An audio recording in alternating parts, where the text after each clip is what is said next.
శ్రీనివాస అంటూ పిలిచి పరమానందము పొందెనుగా బహుళామాత తల్లి ఒడిలో సేద తీరెను పరమాత్మ.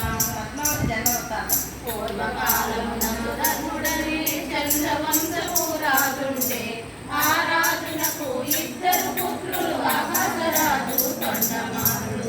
ఆకాశరాజు ధరణీదేవి వెంటల వరకు తవించి త్యాగము చేయ సంకల్పించి కొరకువైన సుఖమని అడిగే. యజ్ఞము చేయక భూమిని దున్న నాగలి కింద పెట్టబడుండే పెట్టెను బయటకు తీసి చూడగా అందాలు చిందే పసిపాపే. ఆనందముతో దేవతలందరూ గోలవాకలే కురిపించి ఆకాశరాజు ధన్యుడు అంటూ భవ్యను వాడి పలికెనుగా. క్రిందటి జన్మల వేదవతియే ఈ జన్మల పద్మావతిగా శ్రీరామచంద్రుడు ఇచ్చిన వరమే సఫలము చేయగ జన్మించే.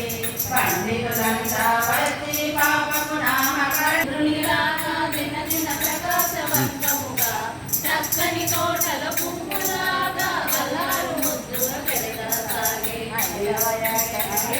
చేత అభ్యాసము చేసెనుగా గురువుల వద్ద విద్యను నేర్చి పద్మావతియే పెరిగెనుగా.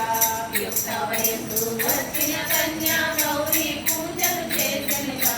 చెలికత్తెలతో ఆటలు ఆడుతూ ఆనందముగా కూర్చెనుగా. నారదముని పద్మావతికి శ్రీహరి సత్యాగ్రహ రక్షించారు. ఒక దినమున నారాయణుని పద్మావతి కరిచే ఆనందించి మునివారిలను చూసిన వెంటనే ఆనందముగా ఆహ్వానించే. ఉచితానమున కూర్చోబెట్టి పదములు కడిగి ప్రణమించి కడు వినయంబున శిరమున వంచి భక్తితో నిలిచెను పద్మావతియే. భక్తికి మెచ్చి కుశలము అడిగి పద్మా